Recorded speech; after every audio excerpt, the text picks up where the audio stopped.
buenas noches, buenos días, buenas tardes para quienes lo ven a la hora que se incorporan a este programa. A ver un nuevo capítulo de Poder y Verdad.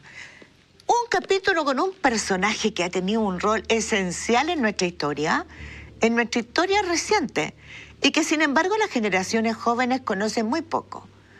Voy a explicarles por qué. Joan Garcés, español, el hombre que estuvo hasta poco antes de que falleciera el presidente Salvador Allende en La Moneda, es un hombre que no le gusta el perfil público. Lo que le gusta es hacer cosas. Y ha hecho cosas. Ha hecho tantas cosas que hoy día mismo un tremendo juicio, importantísimo, gravitante para la historia de este país, ha tenido un desenlace sorpresivo, gracias a la perseverancia de Joan Garcés. Bienvenido a una nueva emisión de Poder y Verdad, Joan Garcés. Encantado de saludarla. ¿Usted está dónde ahora? En Madrid. ¿En Madrid? En Madrid, España. ¿Ahí vive o vive en Barcelona? No, yo soy de Valencia, pero estoy instalado con mi familia en Madrid desde hace muchos años. Perfecto. ¿Qué le pareció la noticia que supimos recién, hace pocas horas, de que la Corte Suprema ha dado el vamos, después de 20 años, a notificar al Banco de Chile, a su presidente, a sus responsables, de su posible implicancia, complicidad en el ocultamiento de las platas negras de Augusto Pinochet, que ocultó una tremenda fortuna secreta gracias a uso de gastos reservados ilegal, comisiones de armamentos y otras irregularidades, ilegalidades impresentables. Bueno, es la última etapa desde el año 2004 en que se inició la cooperación entre los tribunales españoles y los de Chile en relación con este caso que usted acaba de mencionar. Yo había conseguido en aquel momento la colaboración del Comité Permanente de Investigaciones del Senado en torno del blanqueo de capitales. Perdón, ¿de cuál Senado? ¿El Senado estadounidense? Sí, del Senado de Estados Unidos, efectivamente. El blanqueo de capitales del dictador en el Riksbank de Washington. Toda esa información fue aportada al Tribunal Español y el juez de fuero, el ministro de fuero en aquel momento en Santiago era el juez don Sergio Muñoz. Perdón, ¿puedo hacer una interrupción ahí en ese minuto?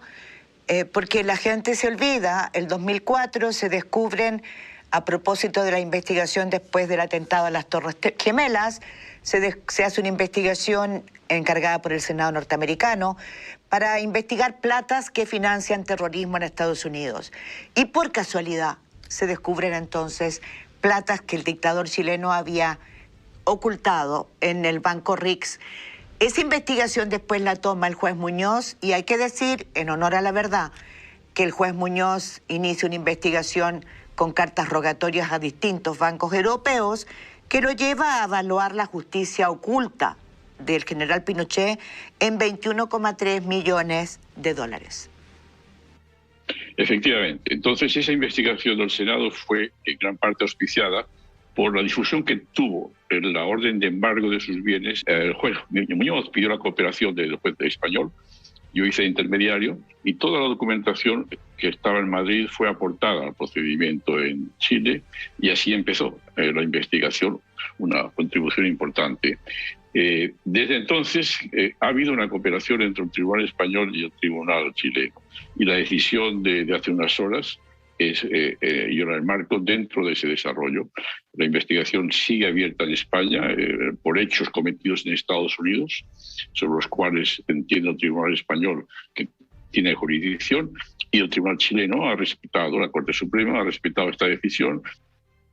A ver, lo que significa que este ocultamiento de platas en que se le acusa de complicidad al Banco de Chile, a sus ejecutivos, a sus autoridades responsables es en el ocultamiento de dineros que hizo el general Pinochet y que, como decía, alcanzan a la suma de 21,3 millones de dólares en lo que se alcanzó a investigar, porque después que se fue el juez Muñoz, vino Carlos Cerda y después se acabó. No hubo mayor investigación. Entonces, lo que estamos hablando es que este tipo de delitos se cometió fuera de la jurisdicción chilena. De hecho, el Banco de Chile actuaba en Estados Unidos, ¿no es cierto? Y entonces, en ese sentido, le hizo la complicidad al general Pinochet. Ustedes tienen un precedente judicial muy importante como Fundación Allende Española, la Fundación Española de la cual usted es el motor y el rostro. A ustedes les pagaron, el Banco Rix debió pagarle una cantidad importante para indemnizar, ¿no? Es decir, la querella que yo firmé en nombre de las actuaciones de detenidos desaparecidos en Chile, de los familiares ejecutados políticos, y de víctimas de torturas sistemáticas, que son las que representa la Fundación a través de la Acción Popular, llegó a una transacción judicial, extrajudicial, con el Riksbank, de acuerdo con la cual hasta el último céntimo del dictador, que había pasado por los circuitos del banco, del propio bolsillo de los dueños del banco, indemnizaron a las víctimas. En este caso, los millones que pasaron por esos canales fueron algo más de 8 millones de dólares, que fueron distribuidos por la Fundación entre las víctimas. ¿Ustedes ya las distribuyeron? Sí, se distribuyeron, fue algo muy, muy complejo, porque eran más de 22.000 personas distribuidas en más de 15 países, muchos de ellos naturalmente en Chile, con la cooperación del Banco del Estado, que pudo llegar hasta los más recónditos lugares de la República de Chile, y la cooperación de CODEP, igualmente en toda la infraestructura. Nos llevó más de un año la distribución de esa cantidad para llegar a los lugares más insólitos de Chile, donde estaban los familiares o las víctimas. O sea, lo que estamos diciendo es que esa indemnización, reparación, le llegó no solamente a chilenos, sino que también a extranjeros que fueron torturados en Chile por agentes del Estado de la dictadura de Pinochet. Así es. Y es, de hecho, la única plata que han recibido las víctimas directamente vinculada a Pinochet y a sus cooperadores, en este caso del delito de alzamiento de bienes y de blanqueo de capitales. Afortunadamente el Estado de Chile está indemnizando desde hace años a las víctimas, pero directamente del círculo de Pinochet es la única plata que ha llegado a las víctimas. ¿Cómo actúa un banco? Yo recién escuchaba ayer, leí una entrevista de un hombre que es un gran banquero del mundo y que decía, desgraciadamente, el 99% del dinero que circula en el sistema financiero mundial es especulación. Bueno, esas entrevistas no se conocen mucho aquí, ¿no? ¿Cuáles son las pruebas? ¿Cómo actúa un banco? En este caso el dictador se sirvió de hombres de paja, concretamente uno de ellos llamado Aitken. Oscar Aitken. Chileno. Oscar Aitken. Y montaron todo un entramado de empresas en distintos paraísos fiscales, empezando por el propio Washington, naturalmente, y canalizaron ese dinero a través de estas empresas, digamos, operativas, eran simplemente nominales, y utilizando nombres falsos. Pinochet utilizó pasaportes falsificados con nombres en que no aparecía su nombre, sino distintas. Y él ocultaba su personalidad, disimulaba su firma, disimulaba su propia imagen, y en eso cooperaba el banco, tanto el Banco de Chile como el Riksbank, que tenían la obligación de aplicar el principio que se llama Know Your Client. Y sepa usted quién es su cliente. Y cerraron los ojos, sabían perfectamente de quién se trataba, pero, como usted acaba de decir, en aquel momento estos bancos se beneficiaban de la circulación del dinero y no se daban por enterado de quién estaba realmente detrás de las cuentas. En cualquier país civilizado, esas tácticas de ocultamiento. Es decir, nadie podía desconocer que los ejecutivos del Banco de Chile en Miami fueron los que facilitaron que Pinochet usara otras alias, fueron los que se entendieron con Oscar Aiken, que digamos que era el albacea en un momento dado, que fue su hombre de confianza, que es el hombre que está en FAMAE para distribuir las coimas de armamentos, que es el hombre que acompaña a Pinochet a comprar el cohete Rayo con un enorme sobreprecio para el erario chileno en Inglaterra. Es decir, es el hombre que organiza no solamente la distribución de las comisiones de los armamentos, profita de ella, también recibe comisiones y organiza el entramado de paraísos fiscales y de ocultamiento. En cualquier país civilizado, este banco y Oscar Aiken habrían ido a prisión. En Chile no. ¿Por qué? Bueno, yo sé que le da risa a usted. A mí no me da risa. A mí no me da risa, pero yo quisiera que la gente sepa por qué. Sí.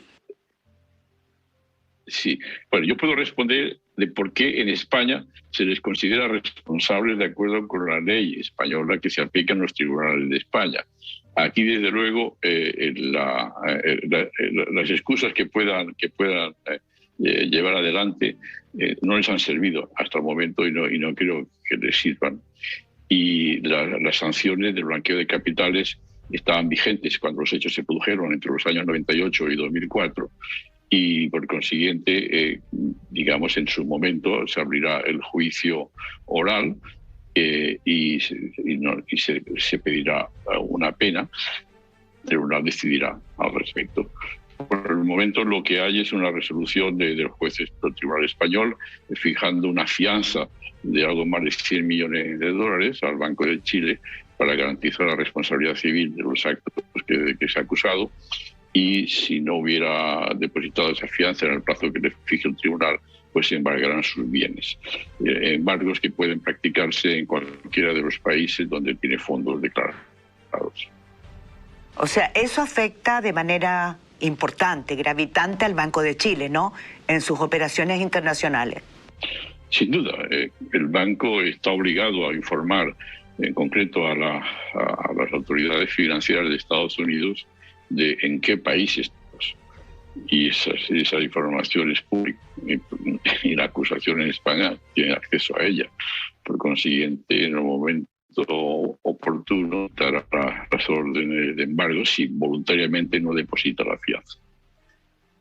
Una de las cosas que a mí y a muchos, yo creo que en Chile le despierta mucha expectación, es que por fin vamos a obtener a lo mejor una audiencia en donde podamos relatar la cantidad de subterfugios, de delitos, de comisiones de armamento, de uso de gastos reservados, de irregularidades y delitos que cometió el exdictador y sus socios, porque hay una cantidad de socios, ¿no?, civiles y militares, que hasta el momento nunca se han conocido en plenitud en este país. ¿Es así? ¿Existe esa posibilidad? Bueno, sí, existe. Ese es el sentido y la finalidad del proceso abierto en España, pero debo decirle que afortunadamente en Chile una parte de los hechos que usted acaba de mencionar sí han sido investigados, concretamente en relación con la compra de armamento. Y ha habido sentencia de condena a los colaboradores más directos del dictador. Es la vertiente chilena del caso Rex. Y que terminó con una sentencia de condena de la Corte Suprema en el año 2018. De forma que una parte de esos hechos sí que han sido investigados y llevados a juicio por los tribunales de Chile y satisfactoriamente. Disculpe, lo que nos falta en Chile es una relación pública de esos hechos como un todo, ¿no? Y se lo digo porque estamos viviendo en este momento algo que tiene relación con esa historia. En este momento existen 2 excomandantes en jefe del ejército que están en prisión, acusados de malversación de fondos públicos, de enriquecimiento ilícito, usando los mismos mecanismos que se heredaron de la dictadura de Pinochet, porque los controles no se hicieron, porque las cosas siguieron exactamente igual que como las instruyó, las diseñó y las ejecutó el dictador. Por eso que es importante pensar en que podemos tener una relación pública en un tribunal de justicia de cómo se fraguó la impunidad. Desde el siglo XVI, remontando muy atrás, siempre las Fuerzas Armadas en el territorio de Chile han estado bajo la autoridad del jefe del Estado. A lo largo de la República de Chile, hasta 1973, ningún coronel podía llegar a tener mando de tropas de un regimiento o un capitán de navío de un barco de guerra sin la anuencia, con el acuerdo del Poder Legislativo, elegido directamente por el pueblo de Chile. Y no podía ser general o almirante si no era por decisión del jefe del Estado, que podía removerlos, se podía destituirlos si faltaban a su confianza. El Banco de Chile va a ser investigado por el 34 Juzgado de Santiago. Si el Banco de Chile fuera condenado, ¿qué representaría para usted? No, permítame precisar que el Juzgado 34 de Santiago lo que va a hacer es... Perdón, disculpe, va a ser condenado en España. Podría ser condenado en España. Bueno, no anticipemos. Ellos tienen el derecho de defensa. ¿Pero qué representaría para usted? Reales. Nosotros, evidentemente, en representación de las víctimas estamos acusando, pero va a ser finalmente los tribunales los que decidan si son culpables o no. Por el momento en España tienen la Constitución les garantiza la presunción de inocencia. ¿Pero qué representaría para usted? Lo mismo que representó el éxito que tuvimos en el caso de Riksbank. Es decir, que paguen las consecuencias de haber colaborado en el lanzamiento de bienes y el blanqueo de capitales del dictador y que la indemnización la reciban las víctimas.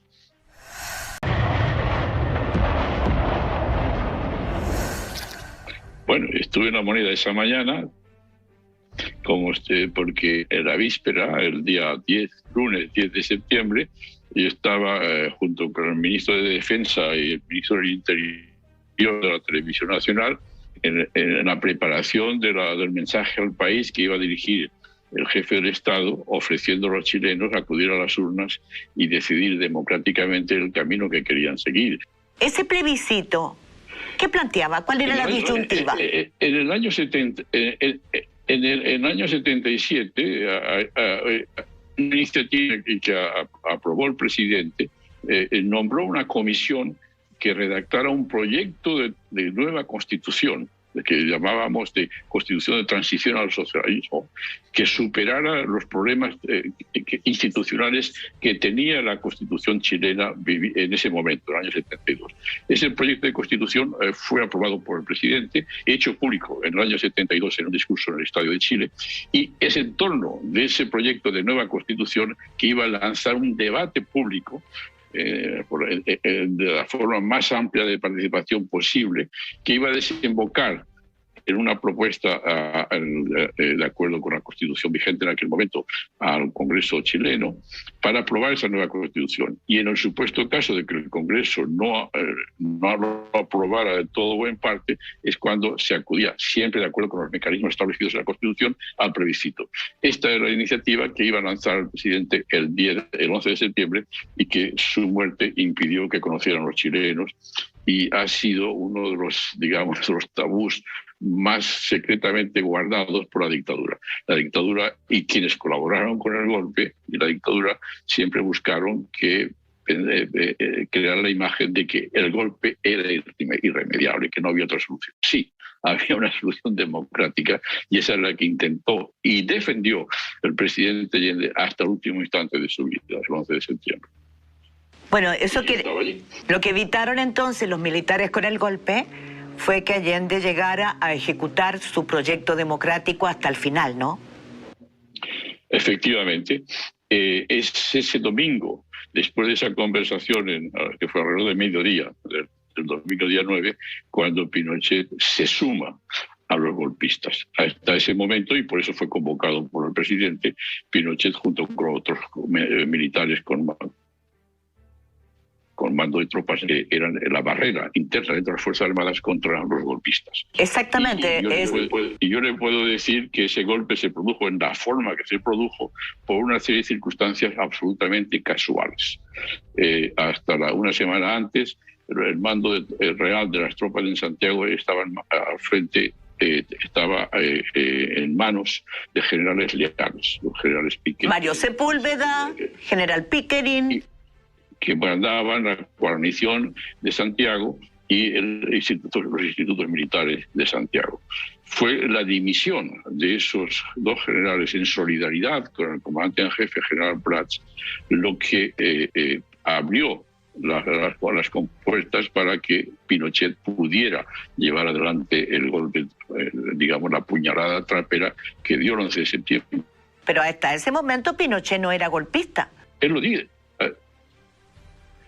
Hasta ese momento él no es golpista, efectivamente. Se suman la traición, porque frente a la traición no hay defensa. Los planes del gobierno frente a la conspiración estaban estructurados en el llamado Plan Hércules. Había venido al Ministerio de Defensa en los meses y semanas anteriores porque la conspiración estaba en desarrollo. Lo que hizo esa mañana es invertir el sentido del Plan Hércules. En vez de ser un plan que en defensa de la legalidad chilena y de las instituciones del Estado democrático, de las instituciones de la República de Chile, fue utilizar ese plan para destruir las instituciones. Y es porque ese día son todas las instituciones de la República las que son destruidas. No solamente la del Ejecutivo, que es bombardeado, sino la institución del Legislativo, el Parlamento, que es clausurado, y el Poder Judicial, que es puesto bajo el control militar. Pero Pinochet es un traidor Pinochet es un traidor que se pliega el domingo. El domingo, cuando lo hacen firmar un documento en su casa los enviados del almirante Merino, que son los verdaderos dueños del golpe. Pero, ¿por qué está usted en La Moneda el día martes en la mañana? Porque desde las elecciones presidenciales de septiembre de 1970 yo era el más directo colaborador del presidente de la República. No me lo explica eso, no me está diciendo nada. Le pregunto a usted, señor Garcés, ¿por qué decidió morir al lado de Salvador Allende el martes 11 de septiembre? Usted no era chileno, usted es español. Usted había llegado, no creció en Chile. ¿Qué lo hizo querer morir al lado de Salvador Allende ese día en la mañana? Bien, y éramos muy jóvenes, más que ahora. Mi tesis doctoral en la Universidad de París, en Sciences Po, fue sobre la historia de Chile.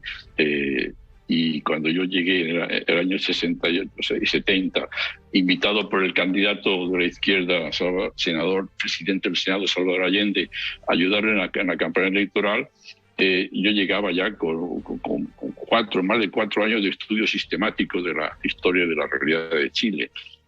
Y coincidimos, éramos muy amigos, y el análisis que hacía Allende con su práctica de 40 años de norte a sur, y la que yo había hecho en mis estudios fuera de Chile y dentro de Chile, había una coincidencia total y completa, de forma que cuando hablamos entre los dos, prácticamente no había necesidad de terminar las frases, ya se sabía lo que el otro estaba pensando al respecto. Y esa confianza, pues bueno, Allende decía en el año 70 que mi contribución durante la campaña presidencial pues le ayudó muchísimo a ganar esas elecciones, y después durante los 3 años yo tuve una colaboración directa bajo su dirección y responsabilidad con muchas de las acciones estratégicas del gobierno de Chile, entre otras la preparación de la nueva constitución que iba a someter a referéndum, donde en esa comisión, presidida por el ministro de Justicia, como me acaba de decir a los trabajadores, yo no voy a renunciar. Colocado en un tránsito histórico, pagaré con mi vida la lealtad del pueblo. Joan Garcés, voy a volver majaderamente a una pregunta que usted se niega a responderme. Usted estudió en Sciences Po, en París. Usted estudió en una de las escuelas, en ese momento creo que es la mejor escuela de ciencias políticas del mundo. Usted viene predecido en una aureola de ser uno de los intelectuales más brillantes. Usted es joven, está lleno de vida y lleno de ímpetus. ¿Por qué quiere morir al lado de Salvador Allende si tiene toda la vida por delante? No me lo responde. Sí, es decir, en el gobierno del presidente Allende hay una integridad moral extraordinaria y todos sus colaboradores están dentro de la moneda junto a él y les ofrece salir del palacio antes del asalto final.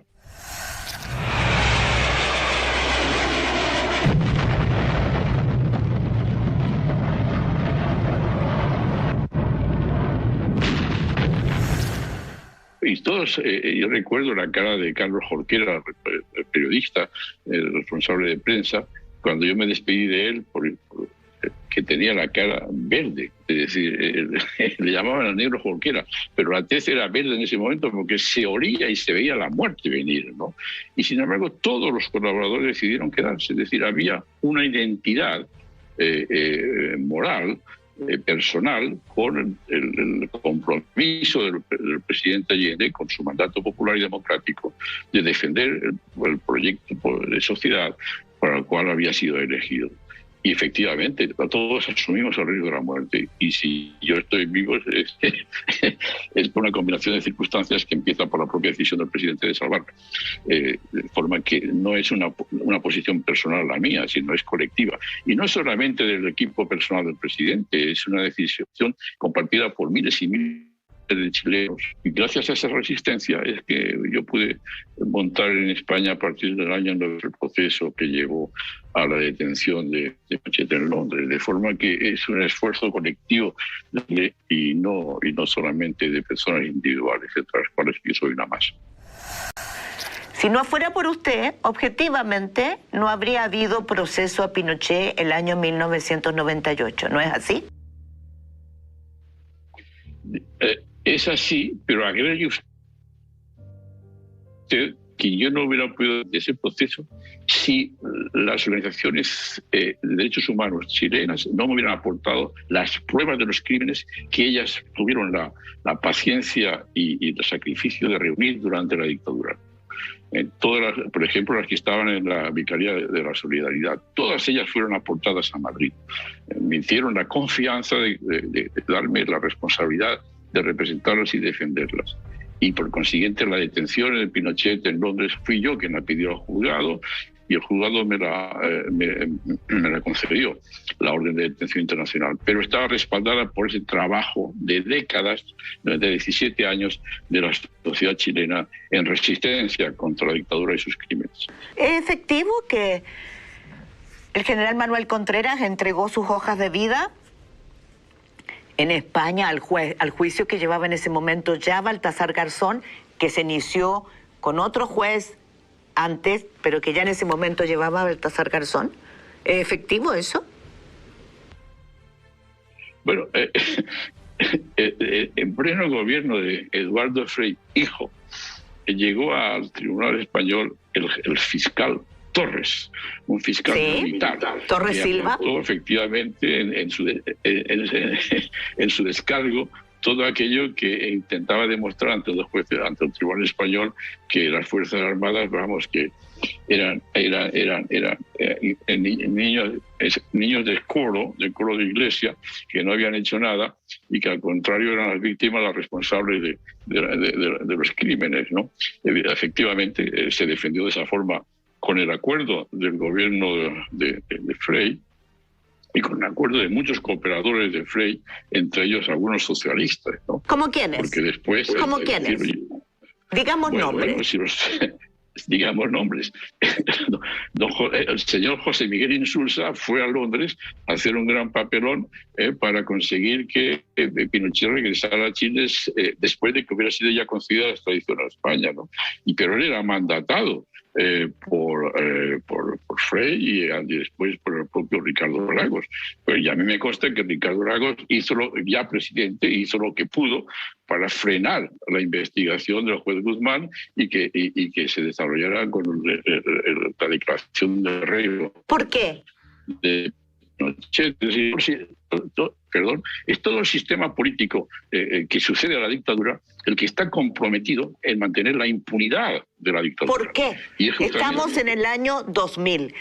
esta detención de Pinochet se produce en el 98. Ha dejado de ser senador designado, ha dejado de ser comandante en jefe, no tiene poder. Y sin embargo, viaja, mantiene comisiones de armamentos porque ese poder lo mantiene. ¿Cuál es el miedo? ¿Cuál es la razón de que hay un poder civil mancomunado? Los nombres usted los ha dicho. ¿Por qué? ¿Cuál es la razón de impedir que se haga un juicio importante y de propiciar la impunidad? Pues le voy a dar una respuesta muy precisa. Año 1983, Madrid.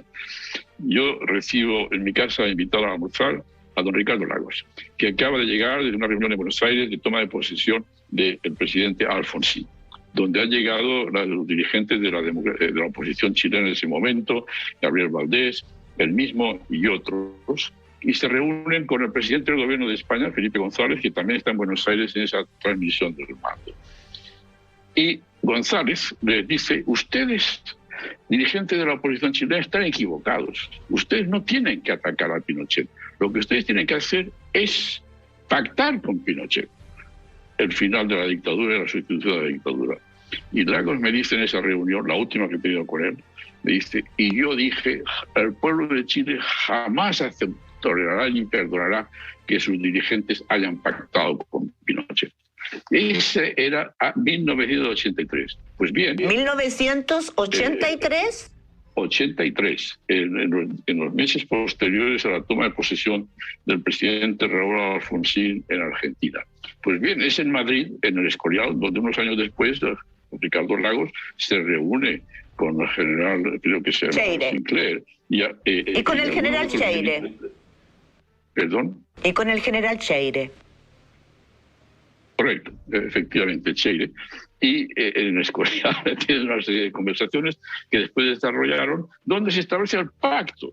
Es decir, ustedes nos dejan pasar a nosotros a administrar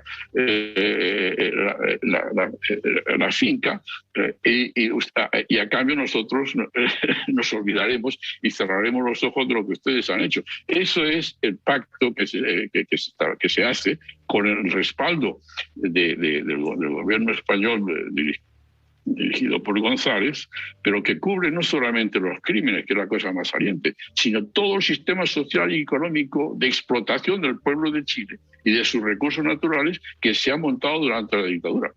Porque ese es el pacto. Y es el desarrollo de ese pacto en los gobiernos que se suceden a partir de los años 90 que ha creado la situación social y económica contra la cual se ha levantado el pueblo de Chile. Ha tratado, pero finalmente eso se tenía que producir y se ha producido.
Finalmente Pinochet estuvo detenido en la clínica London, después arrendó una casa bastante importante en Londres y volvió a Chile, supuestamente porque estaba afectado de demencia senil y no era capaz de resistir un juicio y no fue a España, extraditado a España donde debía ser juzgado. Apareció en Chile y cuando aparece en Chile se para de la silla de ruedas, camina recto y le demuestra a todos los chilenos que todo fue mentira. ¿No es así? Demostró que era un hombre que toda su vida fue mentiroso. Él engañó a su propio comandante en jefe, al general Prats.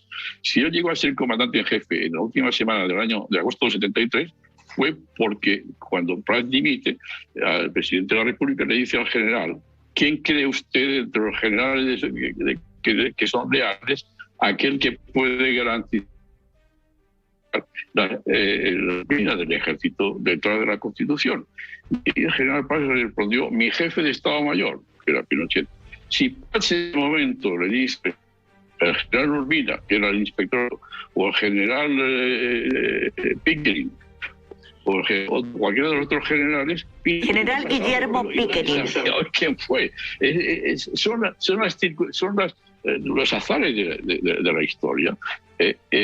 Y efectivamente es un hombre que traicionó a Prats, lo mandó matar después, y traicionó a los propios golpistas, apropiándose de la jefatura del Estado, en vez de compartirla con sus comilitones, y hasta el final estuvo mintiendo. Es su radiografía. Sí, lo importante y lo interesante es que ese hombre, que no era inteligente pero muy astuto, pudo gobernar un país que se supone que no es de tontos durante 17 años con poder absoluto. Eso es lo interesante, porque es un hombre que miente, escala el poder mintiendo, traicionando, asesinando, haciéndose de la complicidad de un asesino mayor como Manuel Contreras. Quiero volver a usted. Cuando Pinochet camina en el aeropuerto y le demuestra a todo el mundo que él ganó, que mintió, que fue un cínico y que tuvo el apoyo del poder democrático chileno, ¿qué sintió usted? Pues simplemente una manifestación más del personaje que yo tenía ya desde el año 73 perfectamente identificado, después del 11 de septiembre. ¿Pero no sintió que había cometido un error? Antes del 11 de septiembre. ¿Cometió usted algún error? ¿Cuándo? En algún momento en ese proceso en el que usted fue el motor, ¿cometió algún error? No, yo creo que el procedimiento judicial en España y en Londres fue un éxito.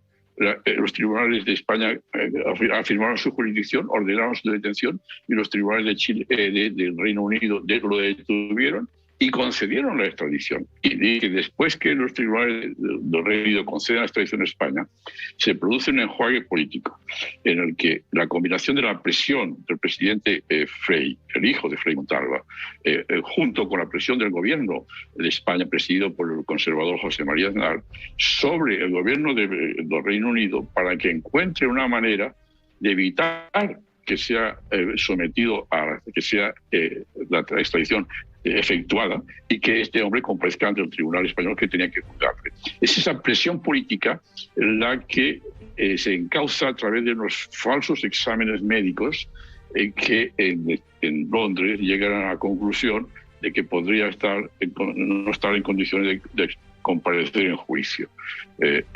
Bueno, lo que yo hice cuando vi la estratagema que daba desvelada por el propio Pinochet al bajar del avión, fue cooperar con el Tribunal Español y con los tribunales de París, de Bruselas y de Ginebra, que estaban también pidiendo la extradición de Pinochet, para designar equipos de eminentes especialistas médicos, 4 o 5 especialistas en cada uno de los países, que recabaron y obtuvieron, tras una lucha judicial, un testimonio de los exámenes médicos practicados en Londres, los examinaron y llegaron a la conclusión de que de esos exámenes no se podía de ninguna de las maneras concluir que no estaban en condiciones de comparecer en juicio.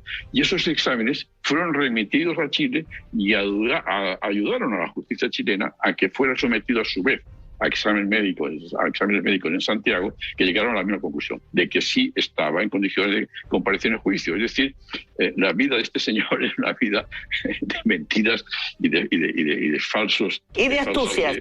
Imágenes. Y de astucias. Con la complicidad, evidentemente, de poderes reales, efectivamente. Detrás de esas maniobras, yo he citado a algunas personas con poder político y detrás estaban, naturalmente, empresas, bancos, banqueros y todos los que se han beneficiado social y económicamente de la dictadura. Ha dedicado su vida a una causa impresionante. Impresionante. Dedicó su vida a hacer justicia frente a la memoria de Salvador Allende y a los crímenes de la dictadura. Usted dijo que no volvería a Chile mientras Chile no estaría libre. ¿Por qué no ha vuelto a Chile? Yo me considero un exilio voluntario. Frente a la dictadura, obviamente, no podía poner los pies en Chile porque he sido contrario a mis principios, pero después tampoco, porque yo no compartí en absoluto la forma como se desarrolló el cambio de régimen de dictadura a un sistema de pluripartidismo. Lo expresé públicamente.